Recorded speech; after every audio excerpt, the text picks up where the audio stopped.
Hey, ghouls and gals, on this special episode of Abyss Gazing, not only are we supersizing it by talking about the brand new Halloween Kills, but we are going to kick this episode off with an interview with Halloween 1978 and Halloween Kills actor Charles-Cyphers that we did at this year's Creature Feature. If you guys want to see a video version of this, please go to our YouTube, which you guys can find links for in the descriptions below, and we hope that you guys enjoy this. Well, I got a special treat for you guys this morning. I'm actually here with Sheriff Brackett himself, Mr. Charles-Cyphers. How are you doing this morning, sir? Hey, I'm doing well, thank you. And you? I'm well. This is surreal. Like, Halloween's my favorite movie of all time, so this is probably one of my favorite interviews I've ever gotten to conduct. Oh, good. I'm glad to be here. Help you out. So I'm going to ask you a deep cut question originally. So we're a couple months away from Halloween Kills. Right. Highly anticipated.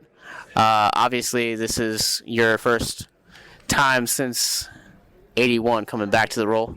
Well, but this particular role, yeah. They sort of sent me on my way after my daughter ate it. So, she got her throat cut. And in terms of Halloween. Yeah. However, here's something that a lot of people may or may not know is that they've been trying to get you back for a lot. There's a lot of unproduced Halloween content out there. Yeah. And I'm wondering if you can kind of talk about one of the ones that I recently came across was a script where you were going to be teaming up with, Laurie Strode's son himself, Josh Hartnett from H2O. I don't know too much about that. I honestly... It's news to me. It's news to me. But they came along and it was a good thing.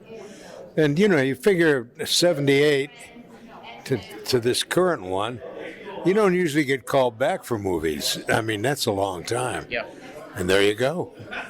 So there I am. And I came back and it was a nice work. Of course, with the virus, put it on the shelf for 2 years, but there you go. I wonder if you can kind of talk about the environment of the original 78 and kind of how groundbreaking it was. Did you guys? Yeah, it was like a bunch of kids doing a movie. Really was. Yeah. I mean, I worked on it on a week with Donald Pleasance, and I think the whole shoot was 3 weeks. So it went quick. And we all know about the money issue. There's not much. They made a lot of money, but. In the meantime, it's been great. It didn't take off that quick, and then it did. It was great to be associated with, and I worked with John Carpenter on 7 different projects. So, that was pretty nice. I enjoyed it. Yeah. Any more questions about Halloween? Or? No, so I'm actually going to want to kind of derail because I feel like a lot of people know you from Halloween, Sheriff Brackett. Yeah. I want to talk about some of your other what are some of your other favorite projects that you worked on over the years? God. Loaded question, I know. Thousands of TV shows, Major League. I did that. What's the other one? I'm looking in the backboard here. We got Assault on Precinct 13, Escape. I did Elvis. The stuff for Carpenter, There's Elvis. Let me see. They got the Halloween 2. I'm just trying to think of some of the other films I've done. Did Clint Eastwood's thing. Trying to think of the name of that one. But, I just have worked a bunch over the years. Quite a bit. I mean, So it's all fading into the background now. Sure. And, obviously, there's got to be something about John Carpenter because like you said, 7 different projects. Well, I mean, I was in a sort of repertory company at the beginning, because we started with, Assault on Precinct 13. Yeah. And then I just worked with them, from there on out. So it was fun. And then all good things come to an end. And things changed, because then the studios took over. And when the studios take over, some of the power goes out the window. Yeah. So, but I was grateful, for the work thing, Grateful. I'm always amazed at how many new fans there are. Good God, it's unbelievable. I mean, it's like they start off, some of them are 80 like my age and down to about 8 or 9 years old. They were even kids, Yeah. You know. But it's great to be connected with a project like that. I'm glad I did it. And, we had Nancy over there. When she sits down, I mean, she's played my daughter, and so we turn around and do these things.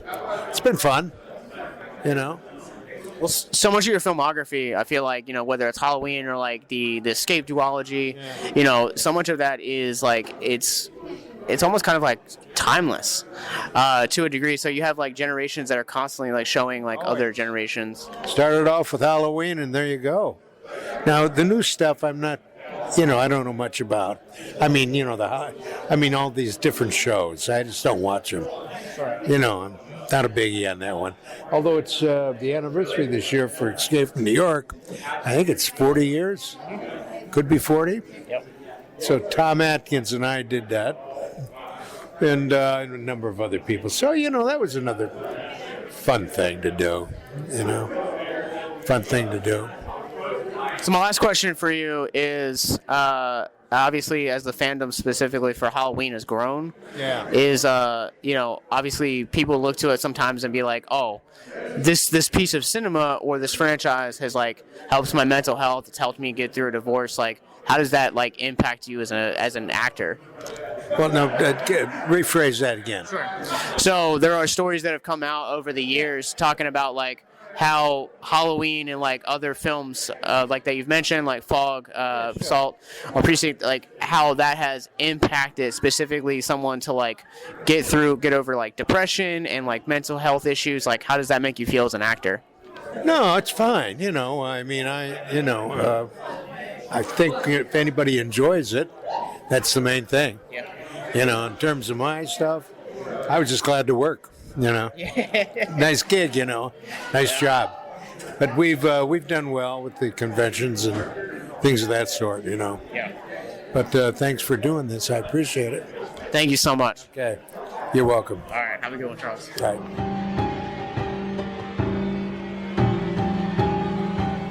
Let it burn. Welcome to Abyss Gazing, a horror podcast where we celebrate all things spooky and mental health. I'm your co-host, Mark, and I have this knife. My name is Josh, and I have this knife. Oh, and I'm Andy, and I did not bring a knife, so I'm not part of the club. I forgot. It's all right. There was only 2 knives in the John scene. But anyways. That's why there's no medium John for me to be. We can make a medium John for this episode. Well, then my knife was just right. One was too big, second one was too small. All right, I'm done. We're talking about Halloween Kills on this episode, the latest installment into the Halloween franchise. And if you guys would like to hear me and Andy deep dive into all 11 or 12, depending on how you view it, entries into the Halloween franchise, please go check out our episode that we did on Andy's podcast, Love What I Love. But for those that are new to the show, we've been playing a lot of the Love What I Love promo, but if you guys missed it, Andy, what is Love What I Love? Love What I Love is a fun little show I do with my fiance Masha, where every week we just take turns co-hosting our show, and whoever's in charge kind of picks a movie that they've loved at some point in their life that the other person's not too familiar with, and we basically plead our case. And it's just an excuse to go kind of half deep dive nerdy, like filmmaking stuff, and then the other half just kind of like just some fun mainstream, jokes about films and stuff like that. And we just have a real great time. And yeah, we're currently doing Fear What I Fear for the month of October. So every October we turn into a horror podcast because my co-host / fiance hates horror movies, so it's my time to shine.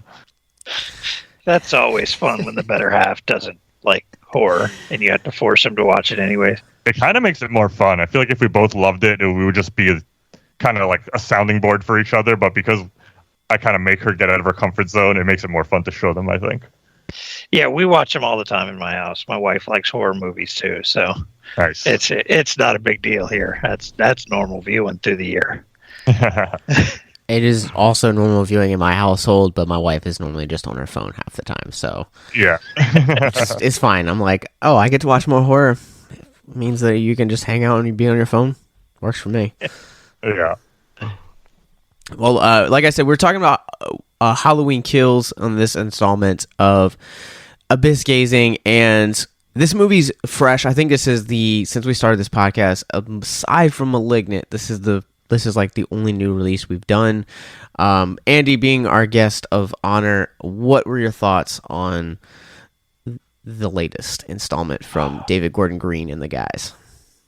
So this one is I'm mixed, and I'll be honest, I'm still having trouble putting my full thoughts together, which is kind of why I was saying I think more than most sequels, I need to see this one again because they make some wild choices, I think.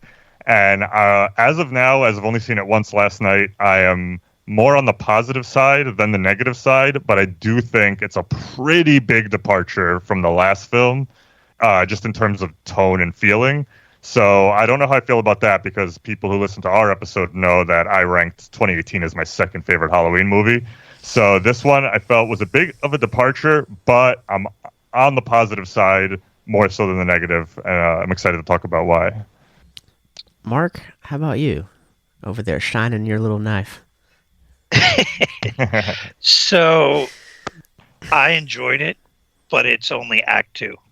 It's if you look at what they're doing with this one, with the 2018 Halloween and Halloween Ends next year, each one is its own act in like a 5-hour movie. So it's only Act 2 of a 3-part movie. It picks up directly off the end of the 2018, and Halloween Kills, I believe, is supposed to be picked up directly off the end of this. So essentially you watch them back to back to back and you get the full movie. So you're kind of judging it based on one act of a full project. I'm so glad that you framed it in that way because you're absolutely right. Like, this movie is like, there are some trilogies that you can't just watch one installment of because it's one continuing story, and Saw's a great example of that in terms of horror because I feel like I couldn't pick something like Saw 4 to watch. Like, if I'm going to sit down and commit to watch a Saw movie that's one-off, it's going to be Jigsaw or it's going to be Spiral, because if you watch anything in that original 7, it's one continuing story. It's very hard to judge what one chapter of a book is actually supposed to be conveying to the overall picture. And go ahead. Yeah, and the 2018, you end with them in the back of a truck, and Laurie Strode's been stabbed and bleeding all over the place, and her house is on fire and everything. And then this one picks up right there. They're still in the back of the truck on the way to the hospital. So it's not like it's more like the way Lord of the Rings went from Fellowship of the Rings to Two Towers. It was just a continuation. It wasn't, there wasn't any gap or any explanation or anything time period wise. It's just one right directly into the other. And that's what's going on with these. So it's actually part 2 of the 3 acts. Yeah, sorry. Yeah, I liked it. Nice. Yeah, I think what makes this one different than the other entries in the franchise, because we've seen these part 2s before where there's, Halloween 2 is a direct continuation of Halloween 1. 5, even though it's a year later, is a direct continuation of 4. Resurrection sort of is a direct continuation of H2O. But I like this one because, like you said, it's part of a trilogy for the first time. So it's a part 2 where the creators know that they're working towards a part 3. So it's not just like an answer to the last one. So yeah, I'm interested into kind of like where they're going. And I do agree it's a bit tough to review this one as of now, knowing that we don't know how this story is going to end. Yeah. I'm also going to echo what you guys are saying. I really enjoyed this film. I thought that as a horror film fan and as a diehard Halloween fan, I feel like this satisfied every urge that I had to see what comes next. There's so many satisfying gags, and if you guys don't know what that is, explain it on Andy's show. It's basically what the horror term for a kill is. I absolutely enjoy this movie. I think that it has really great ideas that I continue to prove what I said on Andy's show about how Rob Zombie's Halloween 2 was massively ahead of its time. And I'll explain more a little bit what I thought about that. but this film, it's like you guys were saying, it's really hard to judge. And right now, I've seen this twice. I think I've seen this more than both of you guys. And for me, it's like a mid-tier film. It's not quite as good as the 78, but it's not quite as bad as Part 5. So it's kind of like in that sweet spot where, like, if I wanted to turn this on, I feel like, Mark, to your point about this being like the mid-chapter of a trilogy, I still feel like I could watch this and turn this on because it feels like it's enough removed from what they did in 2018 that a lot of this kind of feels like filler, and I'll talk about it in a little bit, but like it's just a fun time, I feel like. Well, it's a build-up to the third act. It's like any movie. You get the build-up to the final showdown or the final confrontation, and that's what this movie is. It's that chapter of the movie that's turned into a whole movie instead of just a 20 or 30 minute hour segment. I really, this one's got to be by far the biggest kill count, right? Like, I've never seen Michael tear down this many bodies in any other movie. Yes. Like, I'm talking about it as a whole. Not like there's that one sequence, but then like by the end, like I was like, did he kill 30 people? Like, what just happened in this movie? Yeah, that was excellent. Yeah. To me, like I thought that, like, and Mark, we talked about this in the Patreon episode last year when we did Rob Zombie's Halloween, but it's like those two movies are so brutal, and then you think that you've seen as brutal as they can make Michael, and then you come into Halloween Kills, and literally the entire like first act of this movie just sets you up. I mean, what is it, like within like the first like 15 minutes, like Michael's on screen, he kills like 12 to 15 people. Also, we've never really seen like Michael brawl like that before. I feel like when he's slaughtered a group, there tend to just be like a group of victims. But like this was like a fight. Like, it was pretty. I've never seen it in 11 movies where Michael's like blocking attacks and like really taking people out. Yeah, they've never in any of them gone after him like that and set him up. They've chased him down in one episode. They shot him down a well or something like that in one of the movies. For sure. They've done everything else. They've just never done anything like this. To me, what I'm getting off these new movies, off this trilogy, is almost aspects of the suspense of the originals with the brutality and violence of the zombie ones. Like, Agreed. They took almost the best of both worlds and made it one trilogy. And me and Josh disagree regularly. I like the Rob Zombie one better because I like the human aspect that Zombie gave Michael Myers in the background of his insanity almost. And he likes the original for the suspense and all that stuff and the way it was built up. But these are kind of taking the best of both and making it one. But in my defense, for as much as I hate the original Rob Zombie, I thoroughly and passionately love the second one. The second one sits at my number 2 for the entire franchise.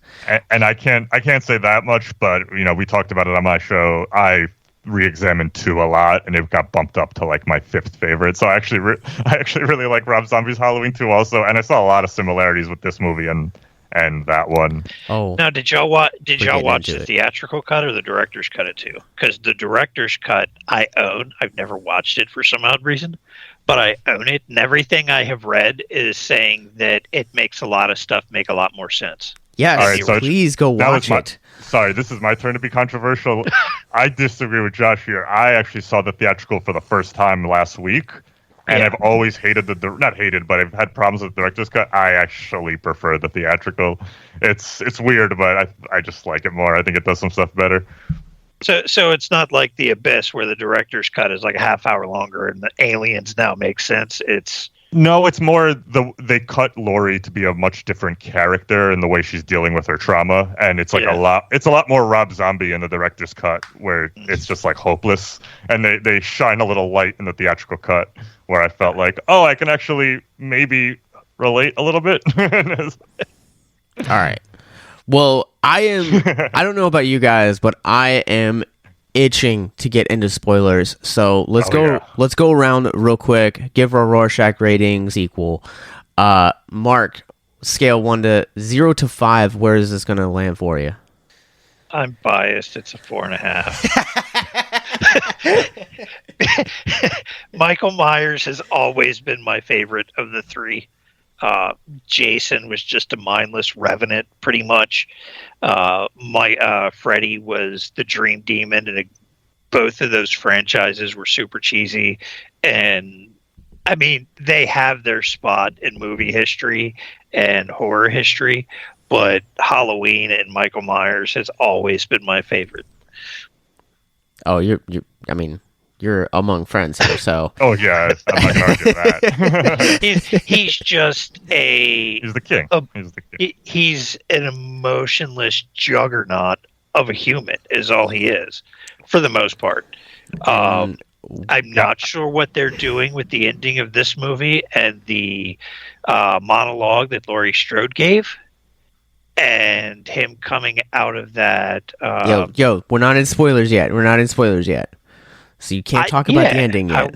And I was just going to say, and him coming out of that. Dang. So I'm not sure what the twist is. I saw an article saying that the director and writers are saying you're not going to expect the twist that he's doing for the third movie to end it. That is also what Vin Diesel has been saying about Fast 10 for 2 years. So he's never wrong. So I don't know if I can put a stock in that. Fast have but does the Fast series have the loyalty of fans like Halloween does? Hey, it's got family. It's even better. I'm in that Venn diagram right in the middle, where Fast is my favorite action franchise and Halloween's my favorite horror franchise. So, speaking as a guy with a foot in both worlds, I think we're going to show up. All right. Well, Andy, where's this one going to land for you, man? I think I'm going to give it like a real strong, hard 3.5. I liked a lot about it. I think my biggest downfall was actually surprisingly the dialogue for a lot of it, and I wasn't really into the doubling down on the humor from the last movie.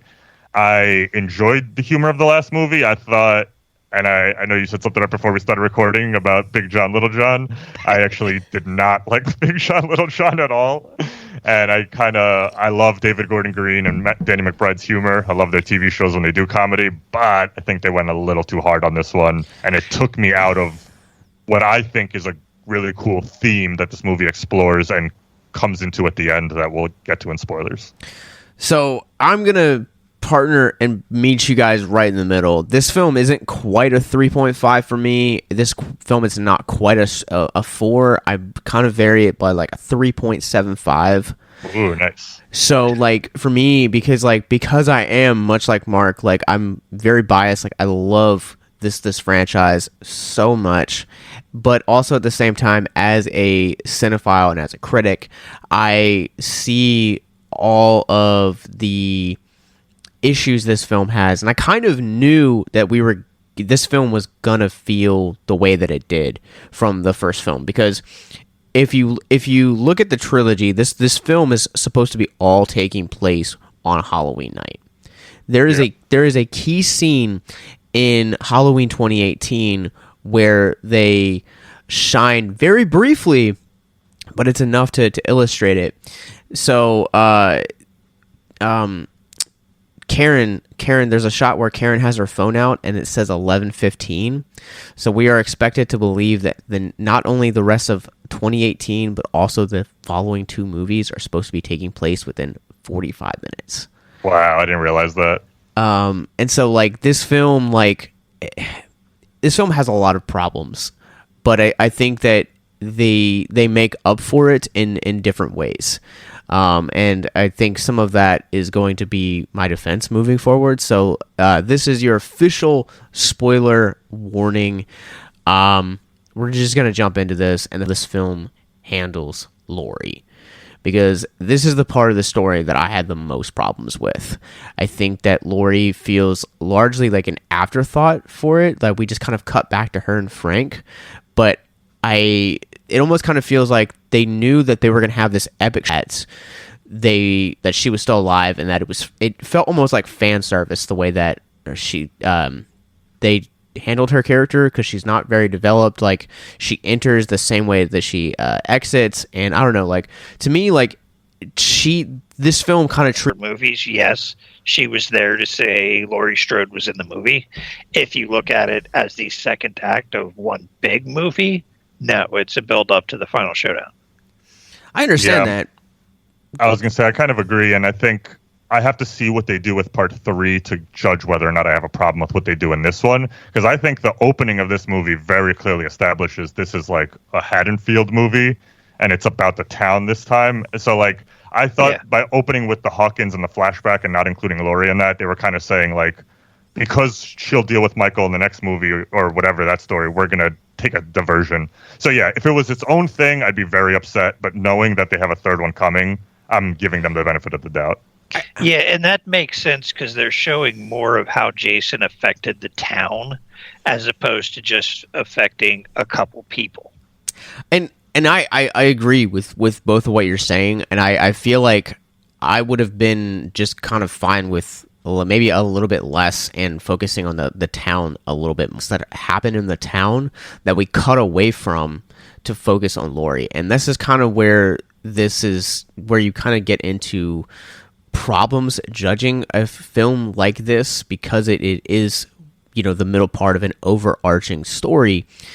I just, like you said, like, this is very much a Haddonfield movie, Andy. That this is a movie that is focusing on how Michael Myers has affected the townspeople since 1978 to 2018. Like this is the movie that we are telling this story in, and I greatly appreciate that, and I want to talk about that more in just a few minutes. But I feel like Laurie, in being a part of that picture, she just kind of, it feels like it's like Haddonfield and then it's Laurie. And I feel like the way that Tommy even talks about her is you have all of like the victims and then it's Laurie. Like, Laurie always sits outside of the group of people that Michael Myers has terrorized because she's been the girl.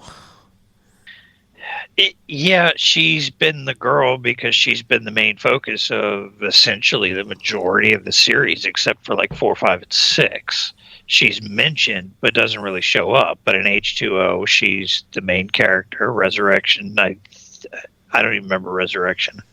I've seen it, I just don't remember. But she's in the opening part of that, so she's in like the first like 15. I call it the minutes. Opening short film because this is not connected with the rest of the movie. And all of them have focused on Laurie being the main survivor.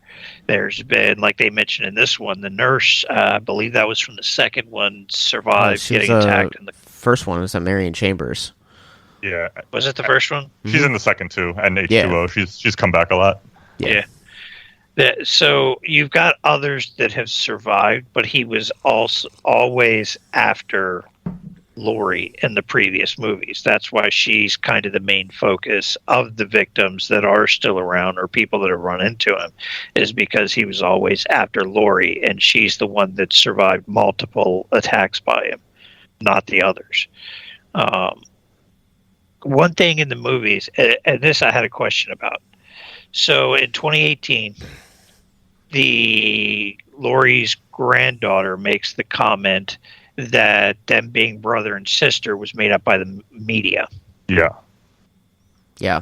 So the way that the timeline works, and to your point, I'm going to be the advocate here and kind of come against it, because we talked about this in Love What I Love's deep dive, is that the Halloween, and Mark, you and I have talked about this, the Halloween franchise is kind of like a choose your own adventure. Like, there's multiple storylines and multiple timelines that come out of this. And I think Joe Blow's horror channel actually just did a like definitive like deep dive into like each storyline. So you have the Blumhouse timeline, the the original timeline, Thorn, H2O, and then I think that's it. Rob Zombie too. Rob Zombie, yeah. So you have the Rob Zombie. So you have 5 different timelines that are coming in, and they're always kind of competing. They're always kind of giving like a slightly different view of Laurie Strode. And for your point, like, yes, these films are focusing on Laurie, the majority of her and her bloodline. However, for this particular story, this particular timeline is just 78 and 28, 2018. 18. Yeah. It's solely those two movies, and then Now Kills. So you're kind of avoiding everything that two to zombies to set up. Right. I get that, but is it made clear? Is she his sister or not? No. In these? No, definitely not. No. Not. Okay. Yeah, the creators have even gone like outside of the canon of the movies have said like we're purposely making that a choice that they're not, because they weren't in the original John Carpenter one. Like I mentioned in our show that John Carpenter has admitted in writing Halloween 2 that he was like, he had Star Wars on the brain. He needed a twist. It was the year after Empire Strikes Back, and he said, what if I make them related? You know, like he wanted an I am your father moment, but like kind of like admitted that he phoned it in a little bit when he thought of that. Yeah, because that's always been for the other storylines in the zombie movies. That's pretty much always been an underlying story, is that they were brother and sister.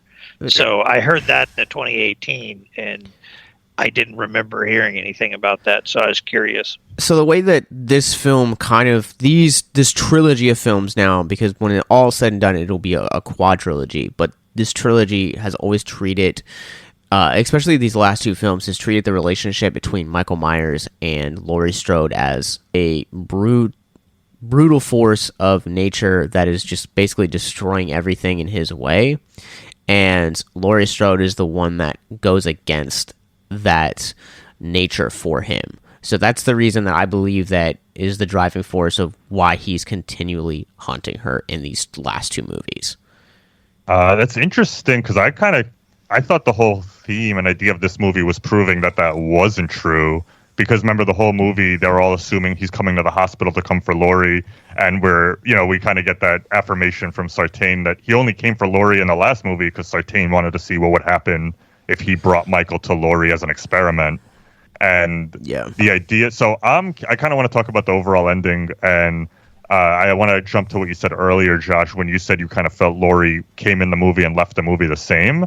I don't know if I agree with that. And I do want to see this again. I've only seen it once, and I saw, I was very excited in the theaters. You can't rewind, so I might have missed something. When I see it on Peacock, I'll come back with my definitive thoughts. But the theme that I understood that this movie was going for was kind of showing that, evil creates evil. So if you want to come at Michael Myers with brute force and attack him the way he attacks you, it's never going to be peace. It's just, it's always going to cause more violence. And that's kind of what that whole ending showed, is that the whole town rallied together, got around him, and in the end, he still came out victorious.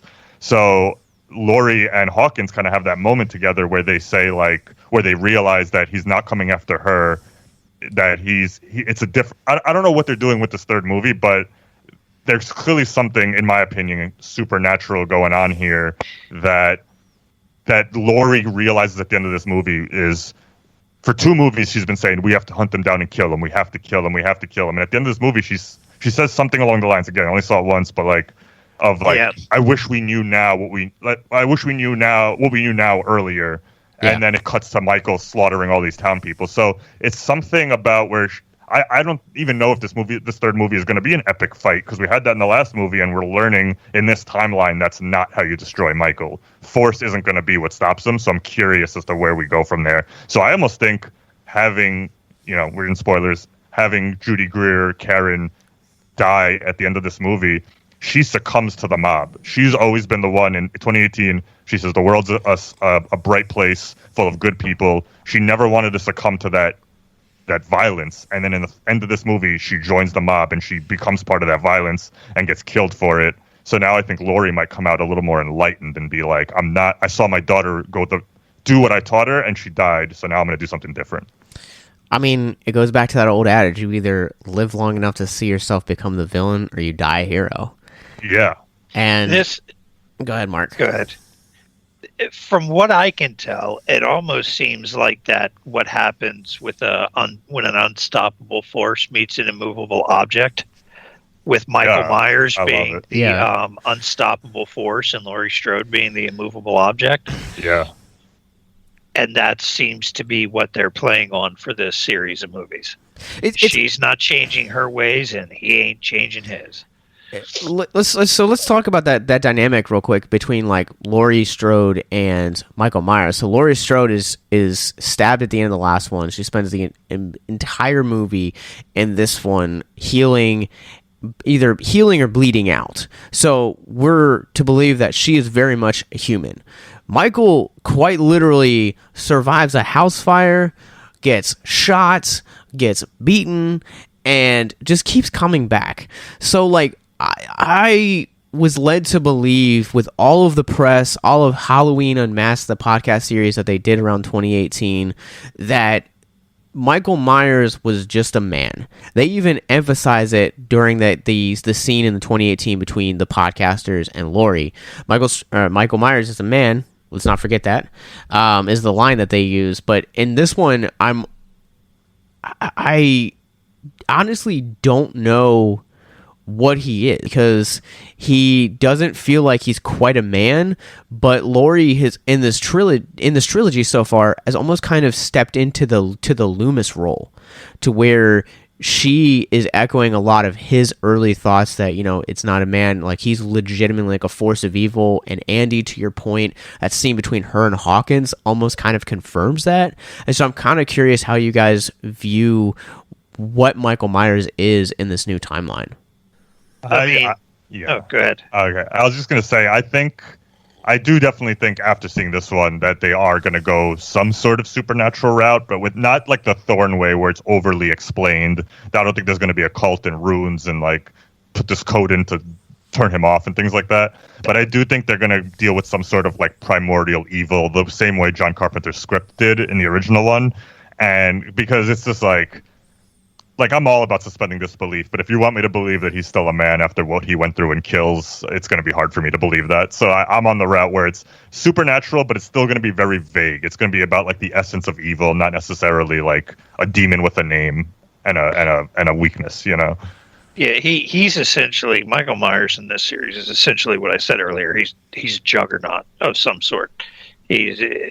Everybody falls in his path. He may go down for a couple minutes, but he's taking you out when he gets back up and keeps going. And it's always the same thing. He's headed from wherever he's at to the original house in every movie, pretty much. So, yeah. So hear me out, all right? So we know that right after this film, David Gordon Green is going on to do a Exorcist trilogy. And The Exorcist is no longer at Warner Brothers, but it's now at Universal. It's going to be a Peacock exclusive. Oh, I think. I know where you're going. I think it also might become a like going to theaters, but I know it's a Peacock exclusive. However, my thing is, plot twist, in the last act of Ends, it's going to be revealed that he's been possessed by Pazuzu the entire time. It's a trilogy for The Exorcist. Yeah, dude said there was going to be a big twist. You know, okay, it could be. So it would have to be a different demon. It would have to be. Pazuzu is much more on the manipulative side of things, where Michael Myers is not manipulating anything except the way his knife hits you. That's it. If you or someone you know is listening to this podcast right now and you're struggling with suicide, addiction, self-harm, or depression, we encourage you guys to please reach out. This is the heartbeat of why we do what we do.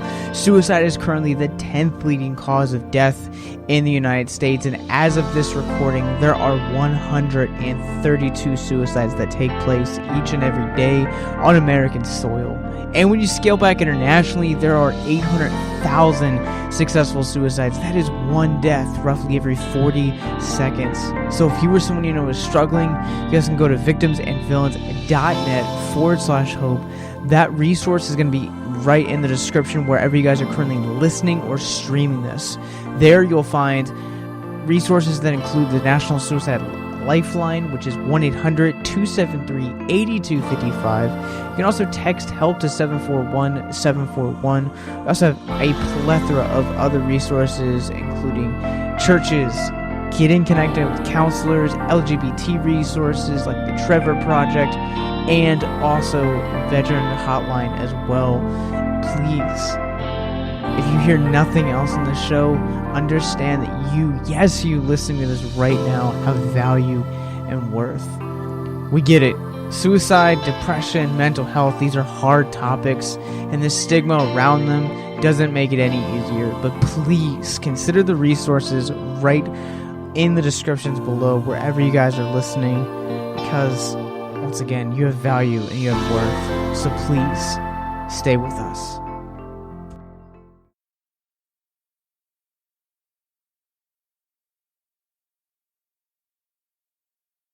I don't know. He could be manipulating his body to like reject bullets and fire. Like, you know, if I got shot once, like I'm going to the hospital, man. I mean, they're making it out that he is something supernatural of some type. Ain't no way you're taking that many shots from a revolver, baseball bats, and 2x4s to the head and spine, pitchfork to the back, where your heart is. You know? Yeah, he is something more than human. But what he is, they haven't exactly made clear yet. I'm kind of curious. What did you guys feel about it? I think out of all the sequels, this one is the one that's definitely jam-packed with the most fan service that I've ever seen in a Halloween movie.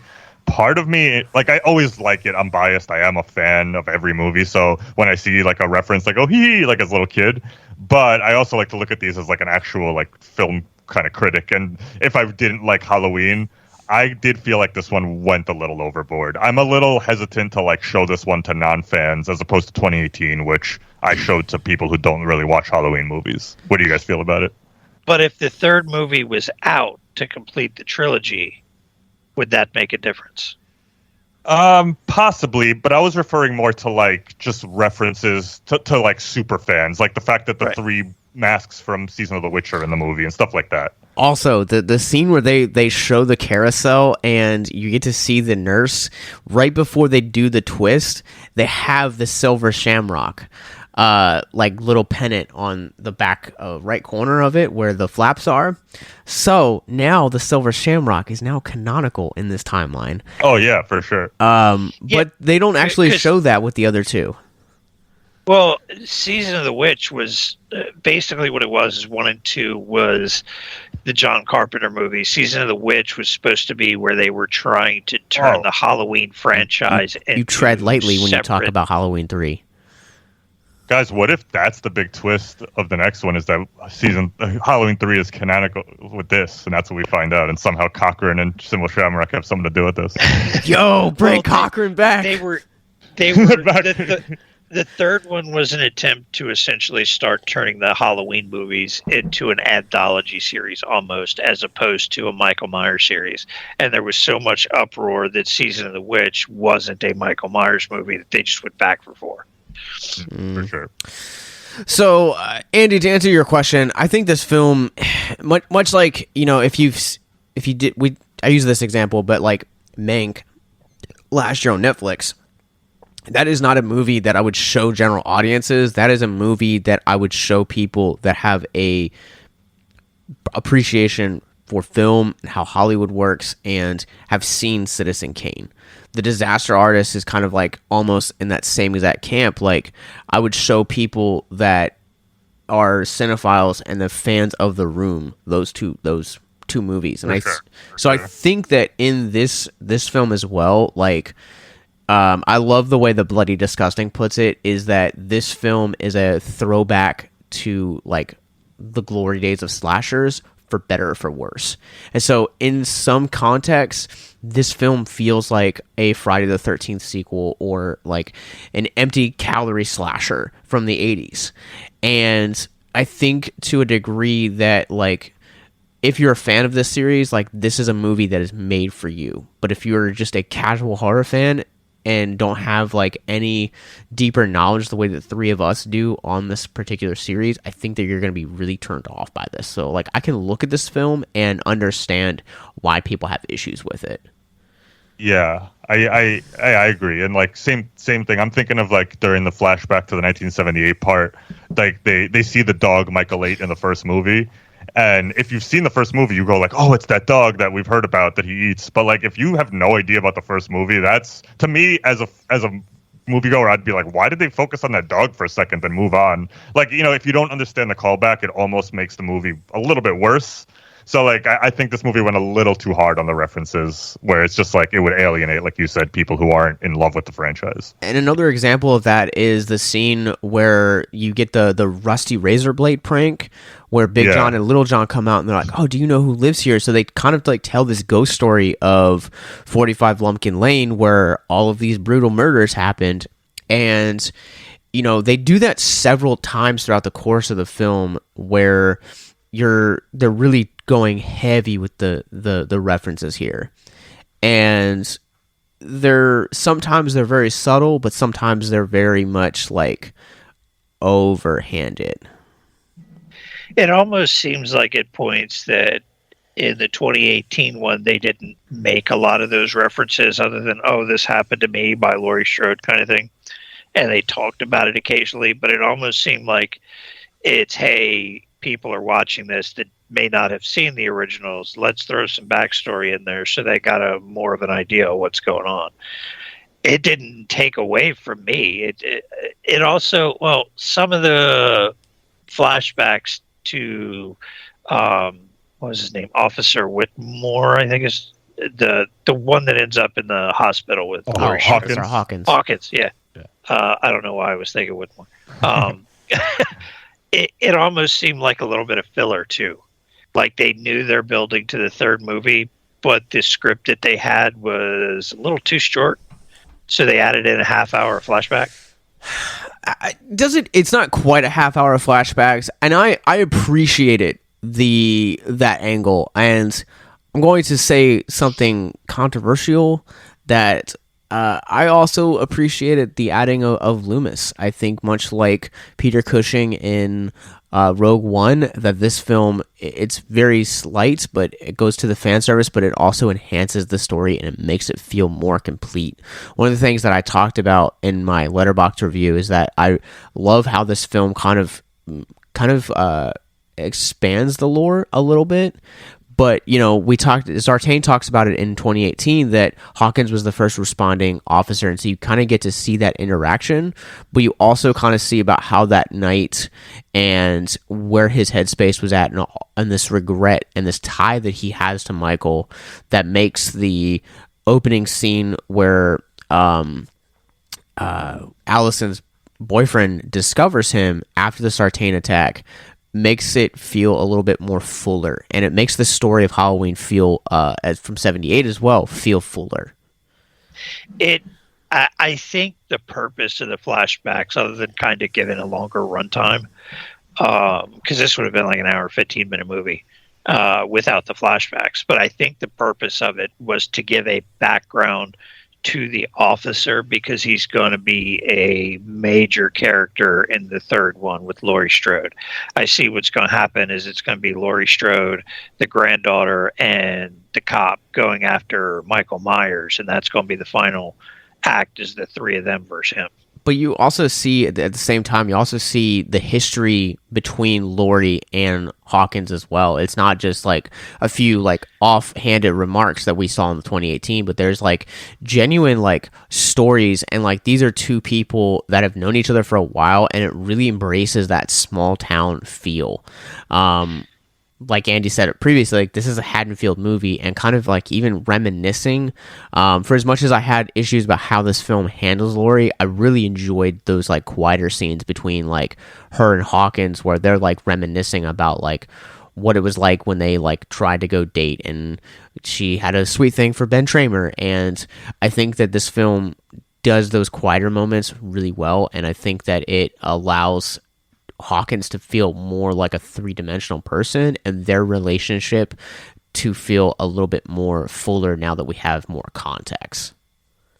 Well, it gave you more character for the officer. Sure. Is what all that was there for. I mean, that's how I see it. It was there to give him more character, to be a major character in the next movie, as opposed to just a cop that got stabbed and came back.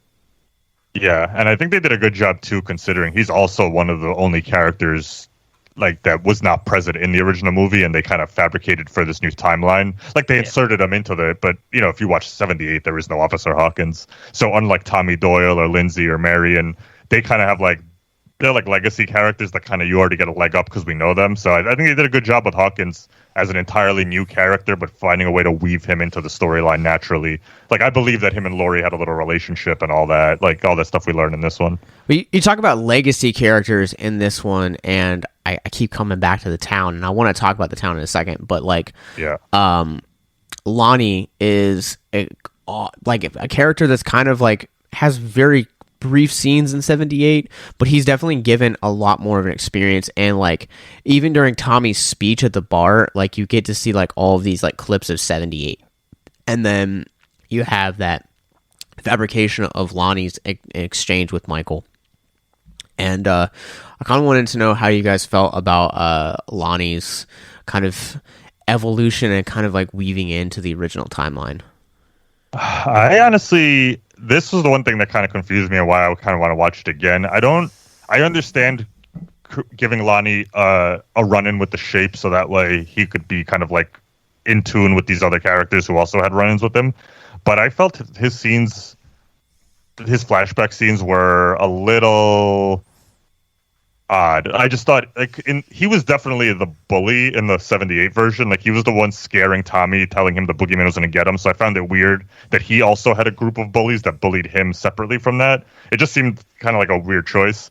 And then again, we might get more of this in the next movie, but I felt like we spent a lot of time with that family of kids called the Mulaney's, and we even learned their name, and there was no reason for that in this movie. So again, I got to see what happens in this third one, but I thought they could have had a better have a better flashback with Lonnie. I felt like he was different from how he was portrayed in the original, and it was like a bunch of time spent on a family we'd never go back to. I think what's going to make or break it is what they do with the third one.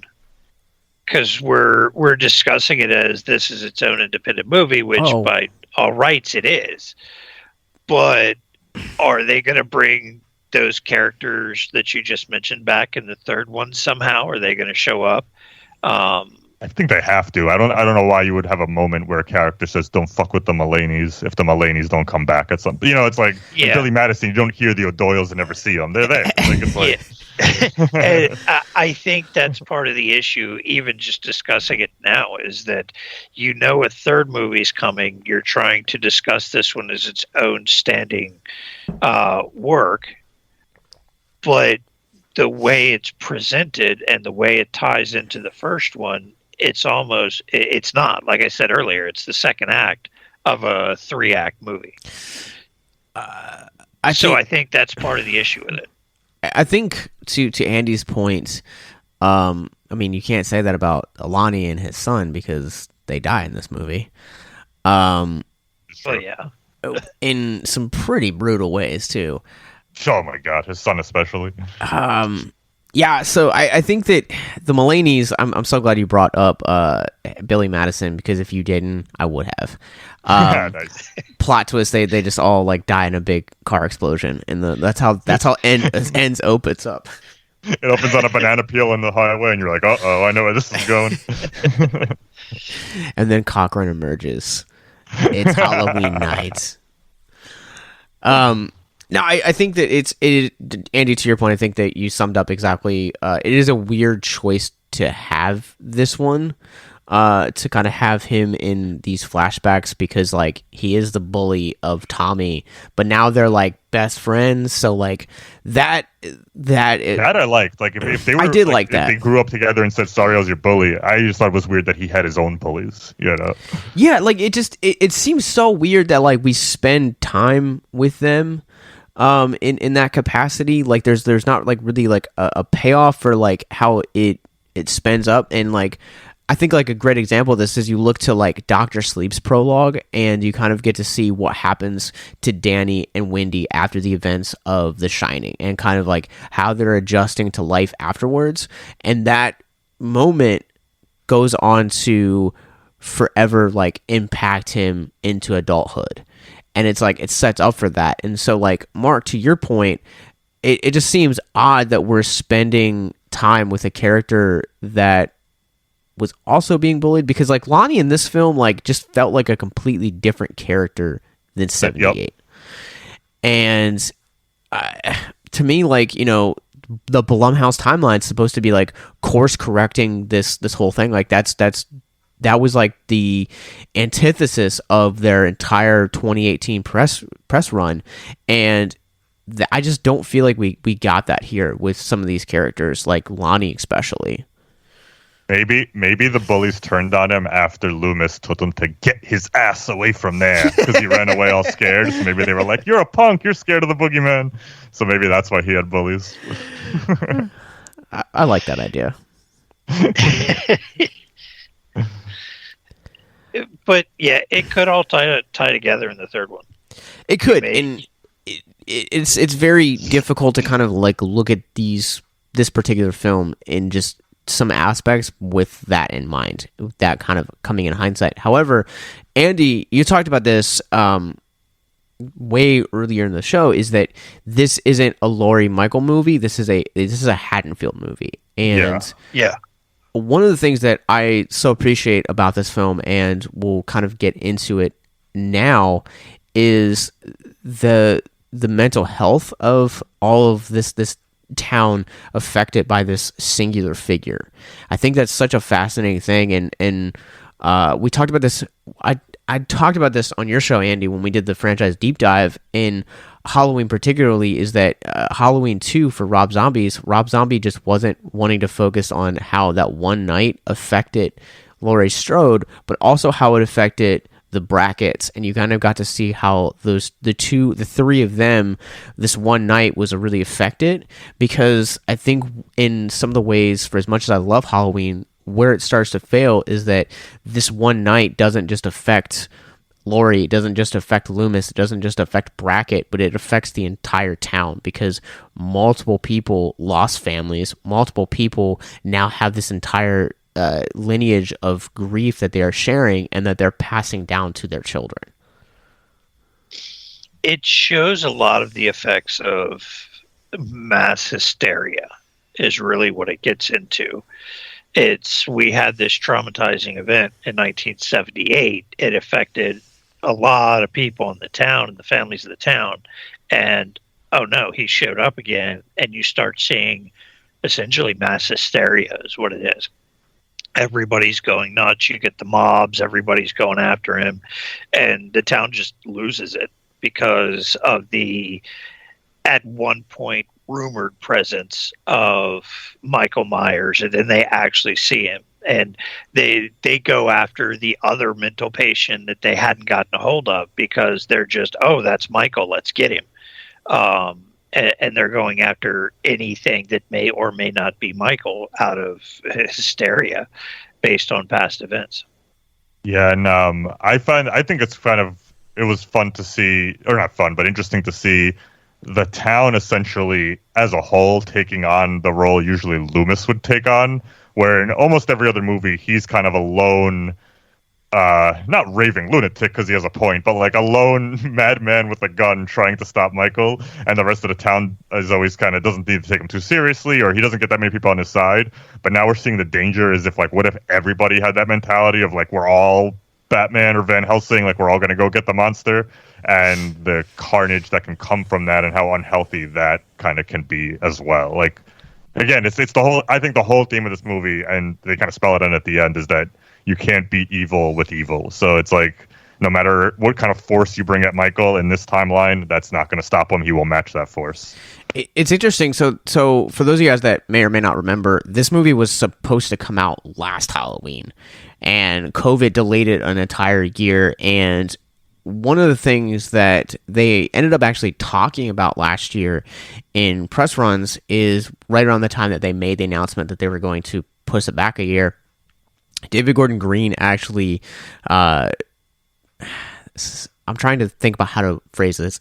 He talks about the hospital scene and like the hysteria that and the mob. When you look at 2018's sequel, that is very much like the Me Too of slashers, and this one I don't quite think is the 2018 BLM movement of slashers, but it definitely has some of those vibes, and you kind of get to see about like how injustice and like this entire like shared trauma and lack of justice really can unify and even blind some people to the simplest facts, where you get to see so many crowds in the hospital scenes where like Laurie's like, that's not him, even Karen's like, that's not him, like, you have to really listen. And it kind of like, Mark, to your point of mass hysteria, it really demonstrates our lack of how ignorant we can be in those times, where like we get so caught up in the feeling of the crowd that we necessarily overlook the actual facts that are being presented to us. Yeah, it kind of almost shows the negative aspects of that whole riots and protests and everything. It shows you the negative side of it, where some people, and they make it clear with the hunting parties that they think they're doing the right thing, but at the same time, you're seeing the damage they're doing in the meantime.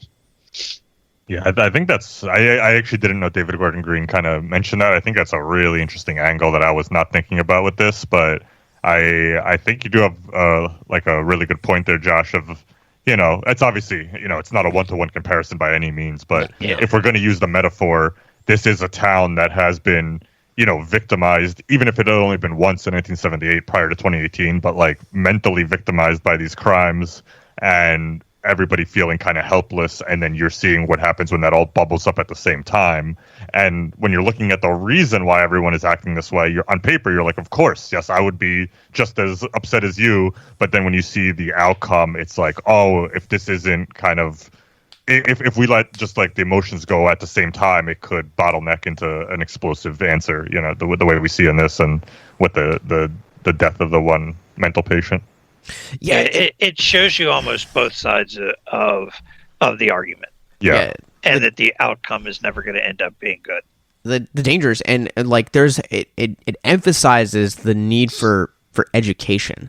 And we talked about this last year when we did our Black Lives Matter series, is a lot of the things that I was reading on the news is like, at least here in where I am located, like a lot of like the riots were started by people that were out of town.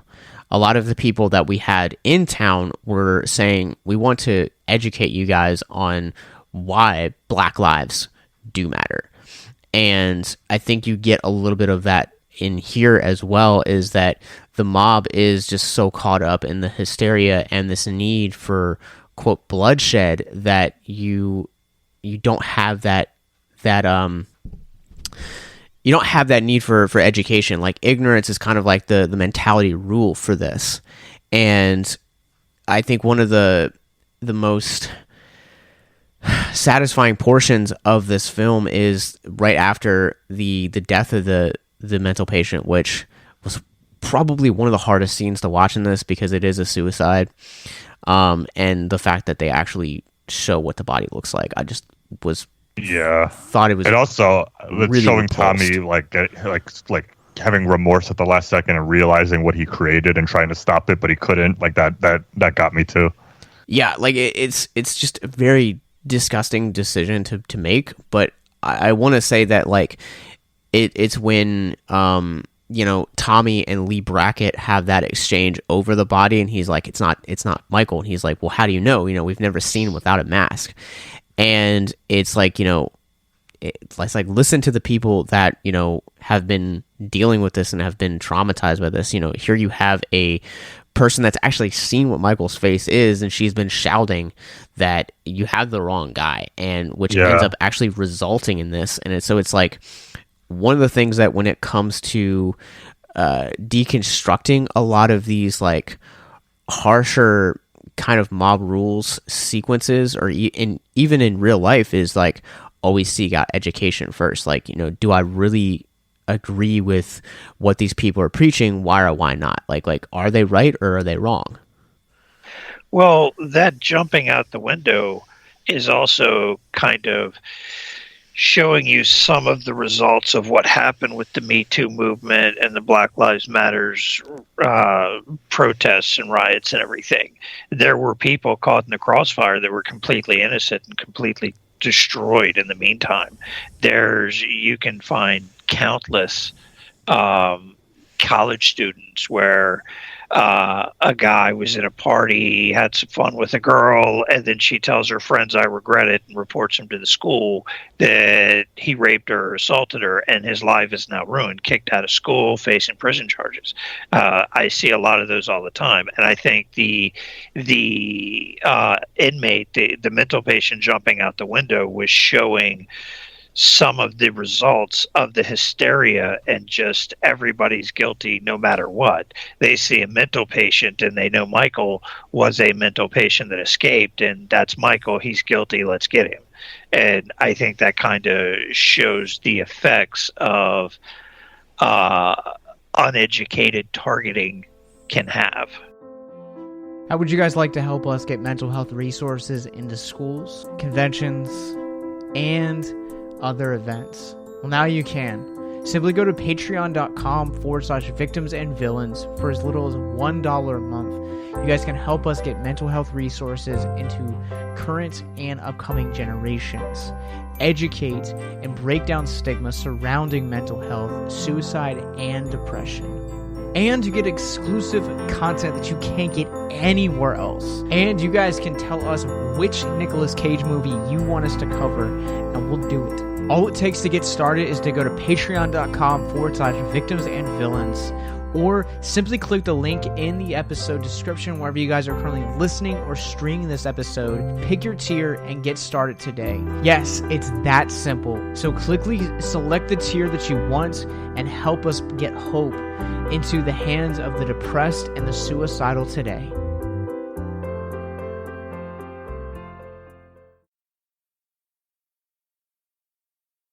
I didn't look at a lot of this through this lens when I was first seeing it, so I was kind of just taking all that in and just seeing how I felt about it. I think you could definitely look at it through that angle. My favorite thing about art and storytelling is, we're all going to get our own interpretations from all of it as well. So even if that wasn't necessarily with David Gordon Green, I don't know if he was when he was writing it thinking that, but I like that it opens up the avenue to kind of just look at things from that angle. And it also to, kind of step back from like the mafia violence aspect of this film. It does demonstrate that this one singular event, it shows you like how brutal it is. I think when, we have this rise in fascination with true crime, and, we're like, oh man, how could, Ted Bundy do that to those girls, or how could Jeffrey Dahmer eat those people, or John Wayne Gacy? Like, we talk about these like now iconic, infamous criminals, and it's just like, when was the last time we really stopped to think about like how those acts affected those families? I think it's very much similar to like suicide in real life, is that, I always kind of talk about how, we know suicide's a bad thing, but we don't understand the gravity of how much it is until it finds its way into our own backyard. And I think that this film, exploring how Tommy and Lindsay and Marion and Lonnie and so much of this town was affected by this singular figure, is such a fascinating angle that opens up the landscape for showing that like Haddonfield is like this like quiet town where nothing ever happens, as the opening says, but here you kind of get to see like what happens when the boat gets rocked, and also you kind of get to see like how people are quick to really rally and partner alongside, because you have the doctor and the nurse that also partner with these legacy characters because they've also lost people. And it's just a fascinating element to really consider when you think that like suicide or even death in general, like it doesn't just affect the one person, it affects like a entire like family and friends and coworkers and whatever. Like there's a long list of people that it actually affects. Yeah, it was cool how they explored that, and I also think that it is a pretty kind of a contrast to the last movie where it did feel very much like it was happening to Laurie, where most of the movie the other characters were telling her to get over it. I don't know if you remember, I can't remember their names, but like the group of teens that were Allison's friends, and the one guy said like, why is this even a big deal? It's like 3 murders that happened 40 years ago. Like worse stuff happens every day, probably referring to school shootings and things like that. So I thought it was cool how this movie did what you just said and opened it up to show you that it wasn't just something that happened to Laurie. It's these things do have effects and they do last for years, and trauma isn't something that just because something worse happens on the news somewhere else doesn't negate what happened to you. Like, yeah, like of course school shootings are some of the most tragic things that ever happened in the world, but you can't say, oh, well, I wasn't there for that, so therefore what happened to me wasn't a big deal. So yeah, I like that they opened up how trauma could shoot into the lives of a whole community, not just one person. It also makes and doubles down on the fact that like Haddonfield's like a small town. Like the fact that you kind of have that with the scenes that we've talked about with Laurie and Frank. Sorry to interrupt, but are you telling me there's no Haddonfield University in this timeline, like in the Resurrection timeline, where it's a big enough place that it has its own university? Thank God it's not. It's got a trade school. Yeah, I love Haddonfield University. I was like, I'm pretty sure it's supposed to be the town I grew up in, which does not have a university, a very small place. Yeah, and you kind of get that because, like, I don't think that, like, had you had, like, that version of Haddonfield where it's, like, big enough to have this, like, university and, you know, everyone is tuning in to Dangertainment. Like, I don't feel like you would have that same exact effect. And the small town and the intimacy that you get to see and experience, I think, works really well on this level because it makes it more effective to demonstrate that, like, this is a town where everyone knows everyone's business, dirty secrets, and also at the same time, we also have this tragic event that, you know, even to Allison's generation, you're getting to see kind of like how these 40 years have really plagued not only Laurie's family but also Lonnie's family and the teenagers that we kind of get to see that Tommy rallies around as well.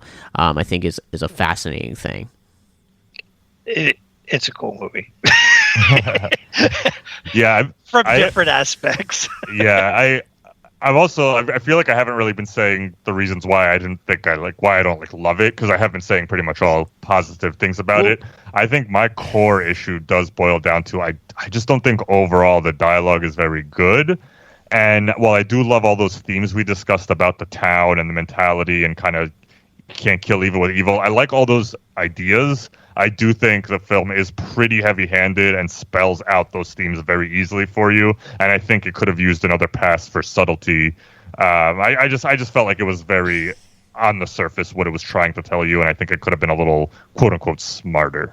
Well, let's dive into the things that we didn't really like about this film, because to your point, I think that the writing in this one doesn't feel as smart as it does in the first one, because the first one, I think you have two fans and Danny McBride and David Gordon Green who are like, man, we're coming together with John Carpenter, we're coming together with Laurie Strode, Jamie Lee Curtis herself, and we're going to bring Michael Myers back and we're going to reinvent him, and it's going to be this like fun and exciting thing. And then when you get into this film, like Mark's been saying, like it doesn't quite feel like as smart, because I think from a storytelling perspective, it's always easy to write an intro and it's always easy to write the ending, but the middle of like that bridge of how you get from point A to point B is always the most challenging. And I think that to an extent you see a lot of that stuff here, Andy. I think the writing is very not as smart as it is in the first film. Like there were definitely times in this movie where, like to your point about like how this film really seems to double down on the comedic elements, there were so many times that like I couldn't find myself laughing. Like there would be other people in the audience that would be laughing, and I'm like, I just like this is just not landing for me. Like the comedy doesn't work here. There are a couple of times where like I did chuckle, and I mentioned earlier we opened up with the Big John Little John joke about the knives. Like that aspect of it, like I grew up on Mad TV, so like getting to see Stewart himself in this movie, yeah, Michael McDonald, I loved. absolutely loved, and I think that he has some of the best comedic moments, but I think that the comedic moments in this film are very far and few between. Whereas, like, if you ask me about 2018, like, I can point to like this, like the internet scene and like the conversation between like, you know, Allison's friend and the kid he babysits is one of the best sequences in the and that felt very natural to me. Like it felt like it was believable within the world. This movie, I felt like it was taking breaks to be funny, and that's what I didn't really care for. Yeah, they kind of almost approach this like the subject of humor like a Marvel film does, where it's like the Marvel films, like there's not. Sometimes they can be really natural, but a lot of the times to me it always feels like they're trying like real hard, and that's how I feel like this film handled its comedy. Like it just didn't land, and it's some of the most painful dialogue within the movie because of it. Yeah, and it juxtaposes with all this other dialogue, which is very heavy-handed about evil, and we have to stop. Like it's like to me, they didn't match. They were either being very just like sardonic and talking about Michael and the evil in this town and everything's bad, and then they would switch to the Johns like smoking joints and dancing, and I would just be like, I don't feel the complete blend the way I did in 2018, where it felt natural that these funny people were having bad things happen to them. It also kind of feels like, you know, we talked about like earlier about the fan service, like the crowd that Tommy puts together to take down Michael or attempt to take down Michael in the final act feels very reminiscent of the lynch mob from part 4, where it kind of almost borders that campiness too. Like we talked about it on your show, like where it feels very heavy-handed with the camp, and it's like it's the 80s. It's going to be, but I think a lot of part 4 works. It's one of my favorite entries into this one, but here, tonally speaking, like the evil dies, it needs to die. Like those two, like versions of that same exact sentiment is just oversaid so much within this that it comes to a point where like it becomes almost kind of like a parody of itself and its sincerity. I almost wanted a little more interaction with Michael Myers. You have a handful of one-on-one interactions with him. The first time he meets the first truckload of mob, it was almost effortless for him. That there was no real. You didn't feel like he had any sort of not impairment, but any sort of challenge with this first group. I think it could have built better to what they're going for if they had maybe had him run into some of the country boys and do what they were doing or something like that to give Myers some sort of challenge before the final scene going into the third movie. That was really the only real issue I had, is it went from complete and total mastery of butchery to getting gangster stomped in the middle of a courtyard. And that's the only time that Myers shows any sort of vulnerability. And that was the only real thing I had with the movie. Yeah, some of the dialogue was cheesy, but you're dealing with horror and it's never like Shakespeare. So I didn't have an issue with that simply because it's horror. And I'm used to bad dialogue in horror. So I want to just oppose you real quick. And would you say that like the sequence, like, are you talking specifically, I guess just to understand and clarify you a little bit, are you saying that like the mob is the first time we see him be vulnerable, or like Lindsay's bag of bricks be vulnerable? The mob. Because I would say like the bricks affected him. I mean, not humanly affected him, but it still stopped him enough. So first of all, her mistake was putting too many bricks in the bag, making it too heavy for her to swing effectively as a ball. I'm just saying, she only needed 1 or 2 bricks max, and she has an effective maul that will take down anybody. This is Michael Myers. He took a hit to the head from a bag of bricks and just kind of stopped and looked at her like, "Is that all you got?" And she hits him, 2 or 3 more times, and he just keeps coming forward. So any normal human being, you'd have been put down on that first hit to the head. If you tried to block it, you're probably going to have some broken limbs, maybe some ribs. So it didn't seem like it was any sort of force for him to be worried about till you get to the end of the movie and that run-in with 24 townsfolk, if not more. What do you guys think? Do you think there's anything to this in the script-wise, or it's maybe just I'm overthinking it? In the flashback scene of 1978 when he gets arrested, it's pretty much a recreation of him as a child standing outside of his house getting caught by his parents after killing his sister. You know, he walks outside and then we see Michael standing and then the camera pans out and it's kind of an homage to that shot. So we see him basically essentially surrender himself. Like, he doesn't fight back in that situation, but then in the future scenes with the firemen and with the mob, he's basically in that same situation again, but instead of standing there and letting himself be taken, he fights this time. I don't know if I'm overthinking it, or do you think there's something going on with that where, like, back in the day, for some reason he chose to not be violent versus... Do you understand what I'm saying? Yeah, I do. I think the difference is that scene from the set where he kind of surrenders and everything, he's in his house. In this one, he's not in his house, and the story with Michael Myers is he just slaughters everything in his path getting back to his house. So he gets out of Laurie Strode's house with all the help of the firefighters unintentionally, and they're in his way. And I think that's the difference between the shots. Cool. I didn't think of that. I buy that. That's a valid theory, Mark. I really like that, and it's a great attention to detail. However, I will say, particularly Andy, to the scene of him surrendering, while it is very reminiscent of 63, it is one of my biggest complaints about this movie, because to me it feels like, is this taking place after the events of, like, Laurie Strode and, like, all her friends? Or, like, where does this... Okay.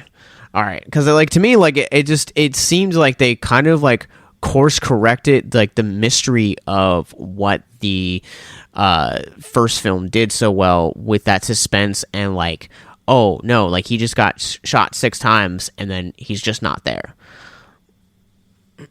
Yeah, well, they always said in the 2018 one, that he gets arrested, because that's why he's locked up for those 40 years, that he gets arrested, but they never really go into, was it immediately after, was it, so I think that's the purpose of this one, was to show that he had a little bit more of an adventure, which was going home, because the theme of this movie was that Michael always wants to go home. So it's like, after... So I don't know if they're saying that in the first movie he targets Laurie because she goes to his house, because that's the first time he sees her is when she drops off the key, and then he kind of sees her and maybe, like, imprints on her, and he's like, she's gonna fuck with my house, I better go get her, because this timeline is very much house based, as Mark was saying. Like, they're going with some kind of theme. I don't know how they're gonna end it, but his home seems to be his goal or his source of strength or something. Some kind of peace is in that house. I don't know what it is yet, though, because we haven't seen the ending. Okay, so this one is ignoring 2, right? Yeah. Okay. Actually, right. I'm gonna nerd out real hard. Technically, though, they show a scene of Sheriff Brackett over Annie's dead body, and that's actually from part 2. So, in one way, they kind of shot themselves in the foot. But yes, they're ignoring the brother-sister aspect of 2 for sure. Well, I wasn't asking about the brother-sister, more of the events of 2, because my understanding was it took place after 2, not after 1, but as we're talking... They've said that, 2 doesn't... He never got burned alive in the hospital, he never got shot in the eye, none of that ever happened. Yeah. Because one of the things, little detail-wise, and a couple of them are hard to catch, you can actually see in certain scenes some of the damage Michael Myers had taken in the previous encounters. Like, you see the eye that got stabbed with the coat hanger in the closet. You see that eye is kind of scarred up and tore up and closed. There's little things like that on Michael Myers that you see some of the results of his past dealings. So I didn't check. Were his fingers still blown off from the last movie? Yes. I meant to check. Yes. All right, cool. Yeah, because they're all wrapped up too. You can kind of see the blood. In the John's house, the handprint only had three fingers. yeah. Two fingers. See, this is why I got to see it again. Like, seeing it, I was too hyped, and it was in the movies. Like, I couldn't watch it the way like I normally do. The bloody handprint he sees is like that. Yeah. It's not like that. I was eating my popcorn. I was having a great time. Yeah, I just imagine like Andy getting to the movies and like there's just like a little like bounce in his step, just like, you know. Oh, there was. Man, so this is my theory. This is my theory, and I'm gonna take this to my grave until I see ends. But the reason that, as Lonnie says, like he always goes home, like, you know, the way he basically describes it is like he goes out, kills, and like creates mayhem, returns home. Like that's just his MO. The reason he returns home, as we've seen in the Rob Zombie movie, 45 Lambkin Lane has a basement. And that basement has giant Stonehenge in it, calling him back. I love it. So, okay. Doctrine. He never leaves home. No. That's the thing. Once he gets home, he just stays there unless you enter his home, which goes back to the point with Lori. She came to the house and, as far as he was concerned, messed with the house. Which is why I think he went after her and left the house, was because she came up to the house, she messed with it, she threw something inside. Irrelevant that she really didn't do anything harmful. He's seeing it. The funny thing is, she was actually there to help sell the house, so in reality, she really was harming the house. Not that Michael knew that, but yeah. That makes it funny. He went after her because he saw her mess with the house, essentially. Yeah. So he has some sort of connection to the house more than just he grew up there. And that's why he's almost like a homing missile to the house every time he gets out somewhere. No matter where he's dropped off at or escapes or beats somebody's ass, he's going in a pretty much dead straight line to that house, and anybody in his way is going down. Yeah, and I'm curious to see how they end that, because like obviously, you know, like we've said 10 times already, we're going to see how this all wraps up in this third movie. So like I really can't even judge how I feel about the house idea, like theme, because we've seen Michael motivated by family, we've seen him motivated by a curse. And the main takeaway, I mean, Josh remembers this from doing our episode and watching all 11 of these in a row, is that I have become a much calmer Halloween fan, where I used to get real like uppity about certain choices about Michael, where I'd be like, that's not what Michael should be doing. At this point, we have 5 different timelines. We have so many different versions of Michael, and I have no doubt that after Halloween ends, there will be future Halloweens. Oh. So I am now like open to a lot of stuff. And I just think Michael is a sounding board for a lot of different types of stories. And so I don't mind.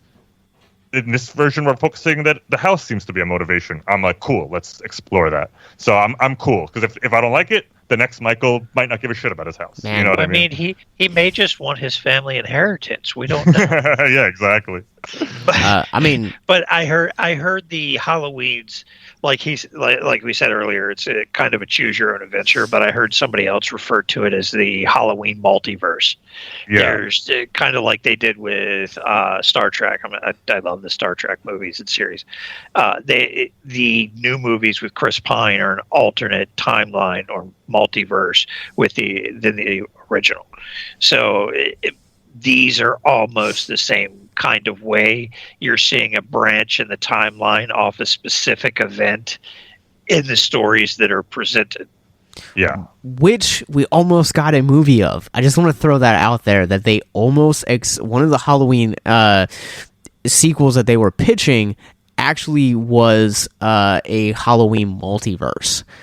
And I would have absolutely loved that. But I want to talk about something real quick, to talk about the subject of legacy characters, because we know that Marion Chambers, actress, comes back. We know that the Lindsay actress, who's now a Real Housewife, am I understanding that right? I just found that out. Yeah, I was going to tell you guys that. Which blows my mind.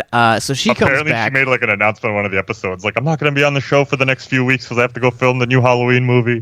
And like it's like some people who watched that show knew that before, like fans did.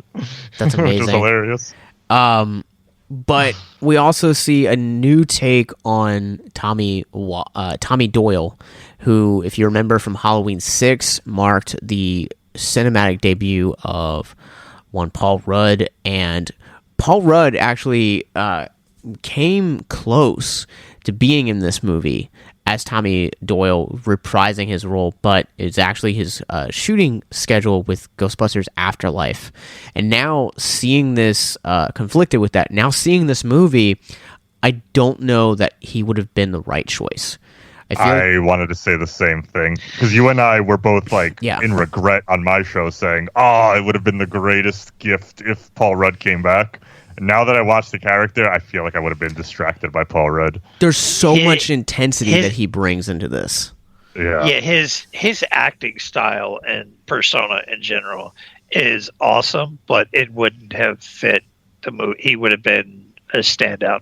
He also, he's too, Hollywood good-looking for me to buy that he's, a townie who's been living there for 40 years, and I think they really made... I'm not trying to talk about, his appearance or anything, but, he looked more like a real person. Paul Rudd looks like a movie star, So it's I bought Anthony Michael Hall.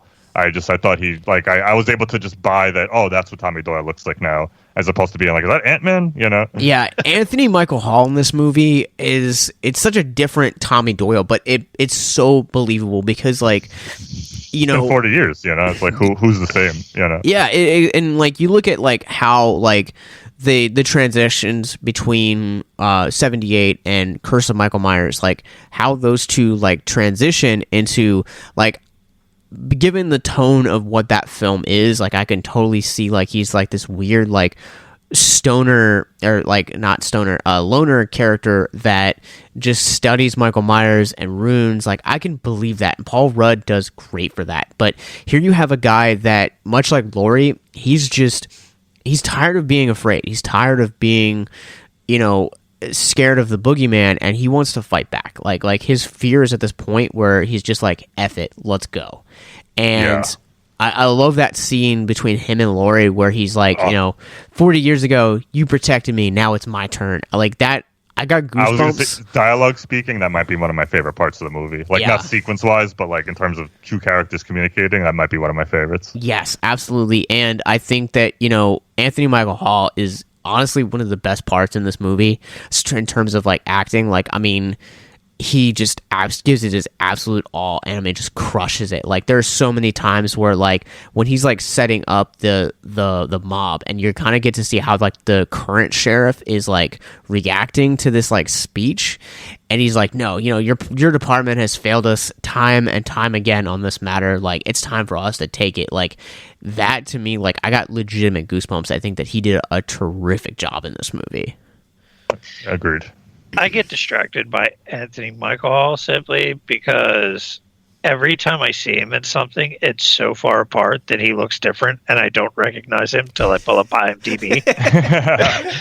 I think that's why it helped. Well, I remember him from back in the day from, was it My Weird Science? Yeah, Breakfast Club. Of course. Then he kind of did a few things and disappeared for a while. And then I think it was called Dead Zone he was in, where then he was older and he was the main character of this TV show. And then he made a couple appearances here and there in a couple movies and disappeared again. And now he's this heavyset dude that you don't recognize as the Dead Zone guy, and sure doesn't look like the kid from the 80s. Oh, definitely. And every time he shows up and actually has a role in something, I don't recognize him at first. Oh yeah, no. If he wasn't credited, I wouldn't have known it was him. I would have watched the whole movie and just been I don't know this actor. I definitely wouldn't have known it was him. Because he doesn't look like himself. Yeah. No, I absolutely loved him, and like Mark, to your point, he did put on a lot of muscle mass for this, because even the way that he is statured, there's a scene where he gets out of the car and walks up to Lonnie's, there's just a swagger about him that is man, this guy's pissed and he's ready to go. Just got done bench pressing stuff, and he's just ready to face evil. Let's go. Well, if you look at him, he's an imposing size compared to everybody around him. Absolutely. And then they show essentially how easily Michael Myers handled him. So it makes Michael Myers more imposing than he already is when he's taking the biggest guy the town has to throw at him and just leveled him like it was nothing. Yeah, I think it's to the point. Yeah, it's like this kind of anger consumed him his whole life, and he always wanted to fight back against Michael. And then, as we learned in the end, that's not, again, I think if you brought a tank in, they'd figure out a way for Michael to get the upper hand on the tank. Like, it's just, you're not going to beat him by being stronger than him. Michael Smash! I'm just saying, I have seen a whole lot of this kind of storyline like this is building, and it ends up ending with, we fam, or you need a hug. And I'm going to be real disappointed and angry if that happens in the next one. Yeah, I don't defeat it with a show the family aspect, but this Michael Myers, you can't do that. They've gone too much to show that he's a disconnected, emotionless being. You can't And speaking of Anthony Michael Hall's take on this character, I'm curious, how you guys felt about this climactic mob versus Michael scene, not just in concept, but how it's shot, because it's weird. I don't know if you guys took this, but there's a point in the scene where it's just, and I'm pretty sure it's when Laurie's actually giving her closing monologue, where it's no longer actually light out. It's no longer in taking place in this suburban area, and there's trucks around and everyone's just gathered. It's completely black, and you're just seeing one person take a swing at Michael, one person take a swing, and you're kind of, it's very almost like Zack Snyder slow motion. I'm curious about how you guys felt about that particular scene. So it works well as a climax and ending for the movie, but the way the ultimate turnout ends up, it also makes for an excellent build-up for the real climax of the movie that's coming. You get to see, okay, what would happen if Michael had ever gotten attacked by a large group of people trying to stop him. You get to see the final outcome, and as they're doing that, they're explaining that that's not going to work. I didn't pick up a Zack Snyder vibe, and I'm glad I didn't, because I haven't been happy with him for the last 10 or 15 years. He did good with 300. He did good with The Watchmen, but he's been all downhill ever since. I know you like him, Josh. You're a fan of Zack Snyder and the Snyderverse. I am well aware of how polarizing as a filmmaker he is. And, I will stand by some of his decisions, but I 100% understand why people don't like him. And I also understand why people don't like Rob Zombie. Those are probably the two most polarizing filmmakers we have working in the industry today. But yeah, that final, essentially lynching of Michael Myers was, I liked it. I even looked over at my wife, and while we were watching it, was like, that's not going to stop Michael Myers. It couldn't be that easy. They've got another movie coming. But it would have been, in one of the other movies that was essentially a standalone movie, it would have been one of the good ways to end the movie. One of them, they shot him a ton and he fell into a well. Was the way it ended in one of them. It's always been something different that he comes back from, and in this one, it's the same thing. He gets mobbed, he gets beat, what pretty much would have killed a normal human being, and comes back even stronger. Basically, standing there at the end, looking at Hall laying there dying and choking on his own blood, like, say my name, bitch, as he's standing there over top of a whole pile of bodies. To kind of respond, Josh, to kind of your question of how we felt about how it was actually shot, in my head, but I always kind of take the approach where I prefer when films shoot something a little bit more artistically instead of literally.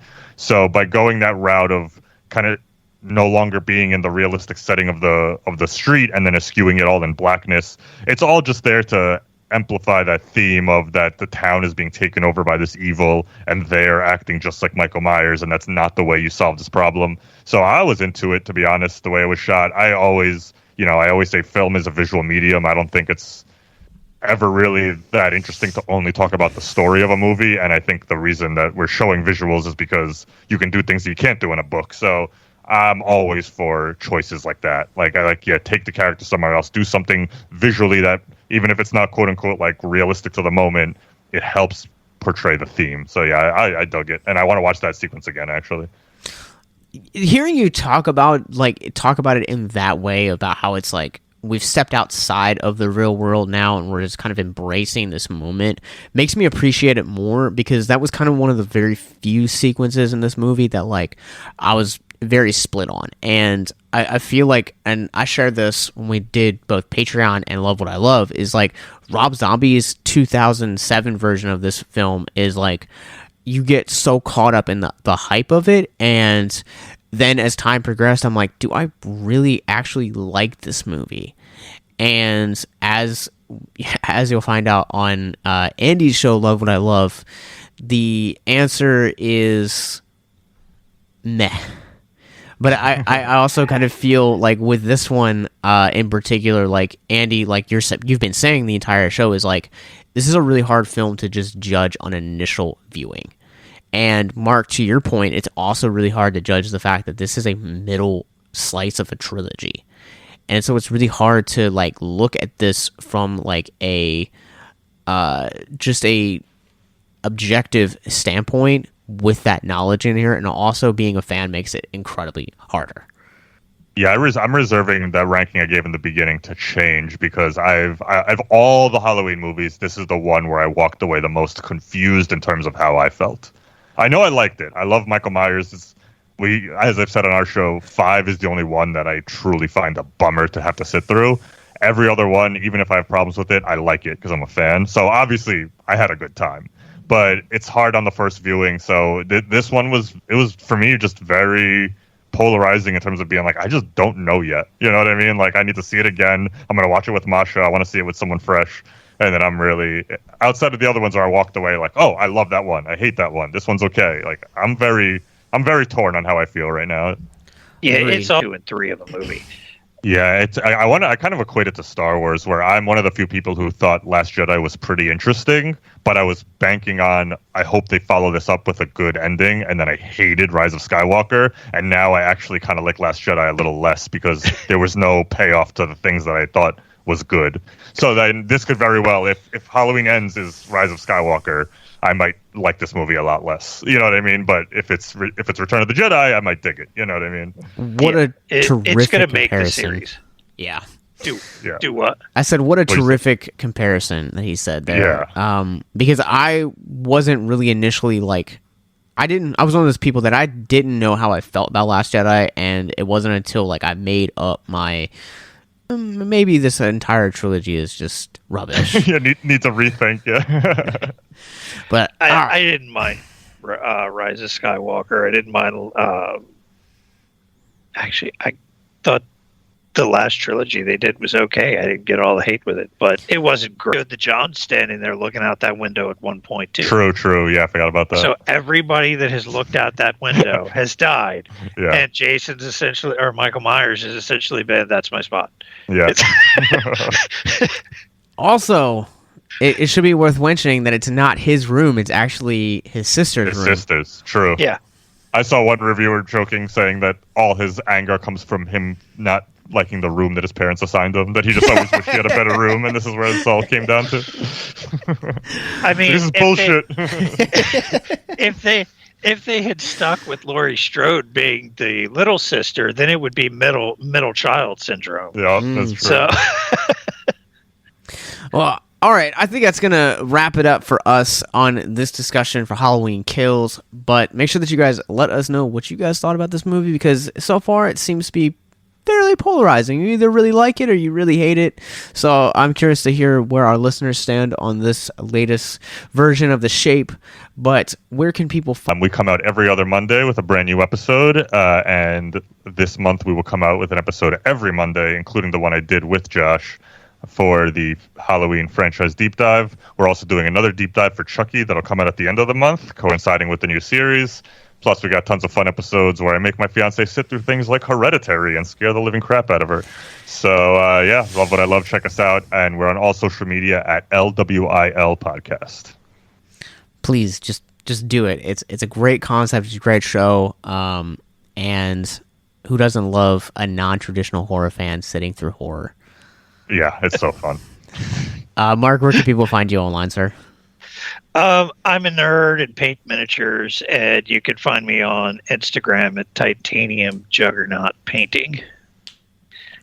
You guys can follow me. I'm on Letterboxd at Captain Nostalgia, and you guys can follow our parent company, Victims and Villains, wherever you guys get your podcast. After you go subscribe to Love What I Love, subscribe to us as well. We're on Facebook, Instagram, Twitter, Twitch, and YouTube as well, and all of those can be found at our official website, victimsandvillains.net, along with more podcasts like this, movie reviews, ways to support us financially via Patreon, and most importantly, our mental health resource library. So until next time, remember that the longer you stare into the abyss, the longer the abyss gazes back. Have a good one, guys.